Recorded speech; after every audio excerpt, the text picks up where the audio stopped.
Operation Mahadev దీని aim ఏంటంటే Pahalgam అటాక్లో involvement టెర్రరిస్టులు లేపేయడమే. ఈరోజు ఆల్ ఇండియా రేడియోలో ఆల్రెడీ డిక్లేర్ చేశారు. హార్వెన్ ఏరియాలో టెర్రరిస్టులు ఉన్నట్టు నిఘా సంస్థ కనుక్కుంది.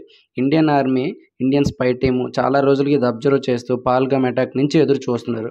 ఫైనల్గా దాచిగామ్ ఫారెస్ట్లో 2 days ముందు అనుమానాస్పదంగా కొంతమంది తిరగడం అబ్జర్వ్ చేశారు. ఈవెన్ లోకల్ పర్సన్స్ కూడా టెర్రరిస్ట్ మూవ్మెంట్ ఉందని చెప్పి ఇండియన్ వాళ్ళకి ఇన్ఫార్మ్ చేశారంట. సో మార్నింగ్ 11:30కి ఆపరేషన్ స్టార్ట్ అయింది. ఇందులో ఇండియన్ ఆర్మీ, సిఆర్పిఎఫ్ రెండు కలిపి సపోర్టివ్గా ఈ ఆపరేషన్ స్టార్ట్ చేశారు. ఈ అటాక్ అనేది చాలా ఫాస్ట్గా జరిగిందని చెప్పి ఈరోజు అసెంబ్లీలో చెప్పారు. ఈ ఫారెస్ట్లో ఒక పెద్ద గొయ్యి తీసి దానిలో వీళ్ళందరూ దాక్కుని పైన ఒక టార్ప్ని వేసి దానిపైన కొన్ని మొక్కలు వేశారంట. సో 5 to 7 members టెర్రరిస్టులని ఈ అటాక్లో లేపేశారు.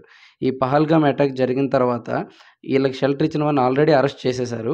ఈ ఆపరేషన్ మహాదేవ్ అని పేరు పెట్టడానికి కారణం ఏంటంటే దాచిగామ్ దగ్గర ఈ మహాదేవ్ మౌంటైన్ ఉంది. ఈవెన్ ఈ అటాక్ కూడా జబర్వేన్, మహాదేవ్ మౌంటైన్స్ మధ్య జరుగుతుందన్నమాట. అందుకని ఈ ఆపరేషన్ మహాదేవ్ అని పెట్టారనమాట. టెర్రరిస్టులందరూ లష్కర్-ఏ-తోయిబాకి చెందిన వాళ్ళని చెప్పి ఆల్రెడీ ఇండియన్ ఆర్మీ డిక్లేర్ చేసింది. ఈ పహల్గామ్ అటాక్లో ఇన్వాల్వ్ అయిన టెర్రరిస్టులను పట్టుకుంటే అప్పట్లో 20 lakhs రివార్డ్ కూడా డిక్లేర్ చేశారు. సో ఫైనల్గా టెర్రరిస్టులందరూ హతం అయ్యారు.